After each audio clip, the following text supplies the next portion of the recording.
Vous écoutez Modeste Schwartz, les post-occidentaux parlent aux post-occidentaux. Je dois d'abord présenter des excuses dans la mesure où la réalisation de cette mise au point 27B, du second volet de cette mise au point 27, a pris pratiquement 3 semaines de retard en raison de déplacements. Réaliser des vidéos YouTube, même d'assez mauvaise qualité comme les miennes, c'est technologiquement beaucoup plus gourmand que par exemple simplement enregistrer un podcast sur Substack, d'ailleurs avec ou sans image. Ce pourquoi je vous encourage d'ailleurs, comme d'habitude, à vous abonner à mon blog Substack dont vous trouverez le lien en description. Dans le premier volet, j'avais expliqué mon concept de non-guerre, que je dois à Edward Slavsquat, et j'avais expliqué pourquoi je considère que le concept de la géopolitique est soit périmé, soit au moins provisoirement mis entre parenthèses, en tout cas qu'il n'est pas applicable à la réalité des relations internationales actuelles. Or, je sais que, en général, quand j'essaye d'expliquer ça, et notamment à tous ceux qui pensent que nous sommes actuellement en guerre mondiale, qu'il y a une guerre mondiale entre le régime de Vladimir Poutine et ce que l'appareil de communication de ce régime appelle l'Occident collectif, donc notamment l'OTAN. Bon, généralement, dans ce cas-là, tant que j'en reste à des considérations assez abstraites, théoriques, je me heurte à un mur, ce qui est finalement assez normal et assez prévisible, dans la mesure où la croyance en la Grande Guerre mondiale, l'Armageddon de 2022-2023, c'est un peu comme la croyance dans la peste noire de 2020-2021. Ce sont des hallucinations collectives, ce sont des phénomènes religieux, et il est toujours très très difficile d'aller à l'encontre de contrer des phénomènes de croyance, des phénomènes religieux, avec des arguments rationnels. Du coup, je me suis dit qu'il serait peut-être plus efficace, plus pédagogique de proposer donc aux croyants, aux adeptes de la guerre mondiale, un quiz. Donc c'est une série de questions, il y en aura 3, j'aurais pu en concevoir 4, 5, 6, bon. On va en rester à 3, je veux faire court. Donc on va imaginer que c'est moi qui me range à votre avis. Donc ok, j'accepte, c'est vrai, il y a une guerre mondiale. Et j'accepte l'idée que cette guerre mondiale réponde à la définition de ce que j'appellerais le paradigme géopolitique. Alors je rappelle qu'en paradigme géopolitique, la guerre est toujours forcément une guerre totale, étant donné qu'elle est censée faire rage entre des États-nations et que son objectif est pour chaque protagoniste de plein droit la capitulation de l'adversaire. Alors qu'entend-on par la capitulation de l'adversaire ou quelles sont les conséquences de la capitulation de l'adversaire? Je dirais au mieux l'occupation militaire de tout ou partie de son territoire, éventuellement suivie de pertes territoriales, lesquelles peuvent éventuellement ensuite déboucher sur des déportations, voire des exterminations. Et au pire, une occupation intégrale, la chute du régime qui avait choisi l'option militaire, ou auquel on reproche à la fin de la guerre, puisque les perdants ont évidemment tous les torts, d'avoir choisi l'option militaire, avec subséquemment à supposer que l'État survive, mais réduction du potentiel militaire, c'est ce qu'a fait le traité de Versailles avec l'Allemagne à la fin de la Première Guerre mondiale, donc réduction des armées vaincues, paiement de réparation de guerre, etc. Bon, tout cela correspond évidemment au plan Zelensky pour la paix. Et bon, dans la mesure où vous considérez que l'Ukraine est réellement souveraine, que c'est en quelque sorte Zelensky qui dicte ses conditions à Biden, von der Leyen, etc., à ce moment-là, je dirais, on peut clore l'exercice dès à présent, c'est que vous avez raison. Du moment que c'est Zelensky qui dicte, comme c'est ça son plan de paix, c'est que, voilà, oui, c'est qu'effectivement, on est en paradigme géopolitique et que c'est une véritable guerre du point de vue de cette définition-là, de ce paradigme. Moi, vous l'aurez deviné, je ne suis pas totalement convaincu de ça, je ne suis pas vraiment convaincu que l'Ukraine, alors même effectivement que c'est elle qui fournit le plus gros, voire la quasi-intégralité des sacrifices humains, du côté ouest, on va dire, de la barricade, mais je ne suis pas convaincu que l'Ukraine soit réellement un acteur décisionnaire de rang 1 dans cette histoire. Et donc, je vais quand même vous soumettre mes questions. Donc, question numéro 1. Comment expliquez-vous le maintien par la Russie jusqu'à ce jour, hein, je parle le 6 mai 2024, de livraison à l'Occident collectif, comme ils disent, de marchandises, et notamment d'énergie, et notamment de matières premières à utilisation hybride, comme l'uranium, hein, qui va non seulement faire tourner les centrales atomiques, par exemple des États-Unis, mais ensuite les déchets pourront se retrouver dans des munitions fournies à l'Ukraine.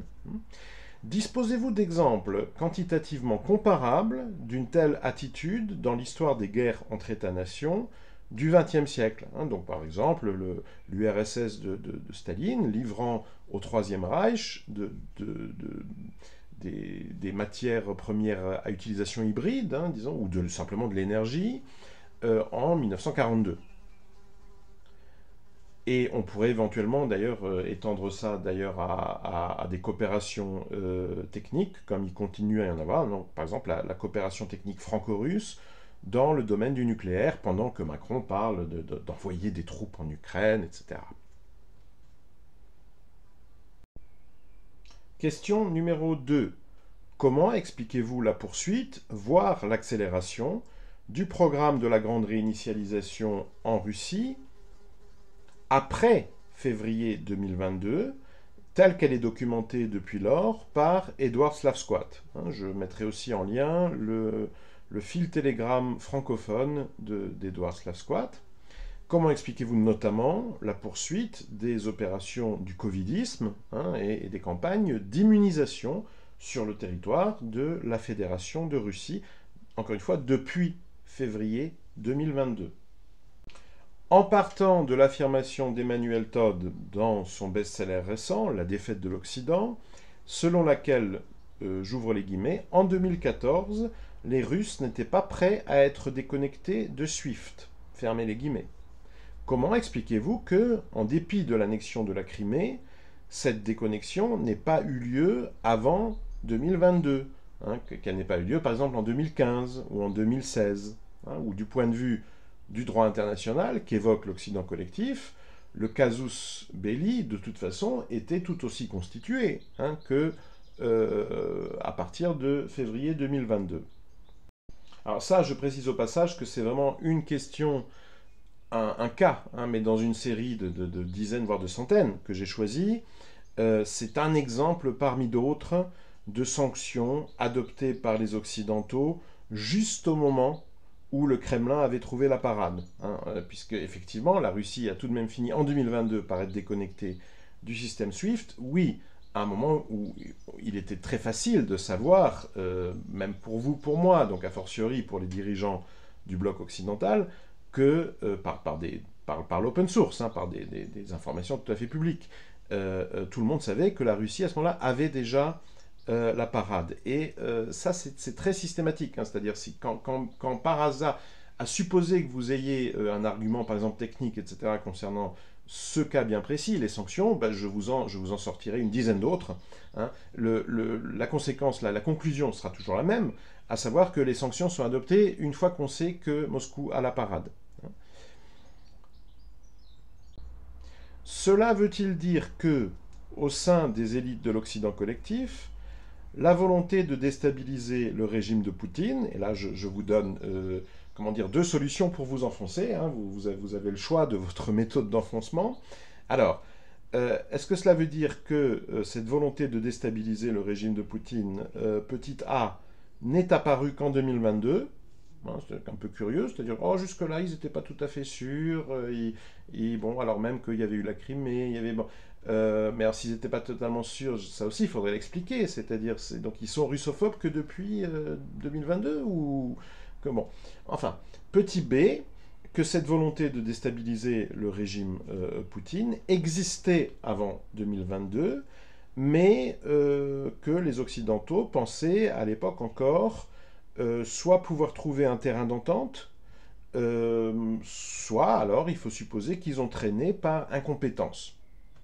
Bon, en réalité, vous vous rendez bien compte que ces deux interprétations alternatives de la solution B sont en réalité les mêmes, puisqu'il faut aussi supposer une incroyable, réellement incroyable, incompétence chez les leaders occidentaux pour dans le premier cas, hein, pour imaginer que finalement ils pourraient quand même trouver un terrain d'entente, jusqu'en février 2022, et pour ne comprendre qu'en février 2022 qu'ils ont en réalité affaire, qu'en face, à Moscou, ils ont affaire à un pouvoir absolument acharné, hein, dans sa volonté de, comme disent certains enthousiastes, de détruire le mondialisme. Voilà, donc on va faire comme à l'école, hein. Je sais que les Français adorent retourner sur les bancs de l'école primaire, hein, qui est l'expérience sadique, hein, l'expérience SM formatrice finalement, hein, de la culture nationale. Et donc j'attends vos réponses dans les commentaires, hein. Donc petit 1, j'explique ça comme ça, petit 2, j'explique ça comme ça, petit 3, alors en ajoutant 3A ou 3B, hein, en fonction de votre option, de votre vision des choses. Voilà, et donc j'attends, hein, j'attends votre... Moi je ne demande qu'à me laisser convaincre, hein. J'ai moi aussi très envie de croire à la grande guerre eschatologique, hein, la guerre de civilisation dont nous sortirons enfin libérés de l'empire du mensonge et des forces sataniques du mondialisme. Donc voilà, à vos plumes, à vos commentaires, hein, c'est à vous de sauver mon âme, hein, de me sortir de ce pessimisme maléfique et de ma funeste obsession du covidisme qui détourne en moi, hein, l'énergie militante. Pour citer de grandes plumes, hein, pour citer 2 plumes parmi les plus grandes, hein, les plus grosses aussi, hein, du Booméristan. Et une fois que vous m'aurez écrit vos réponses, eh bien, n'oubliez pas de circuler car il n'y a rien à voir.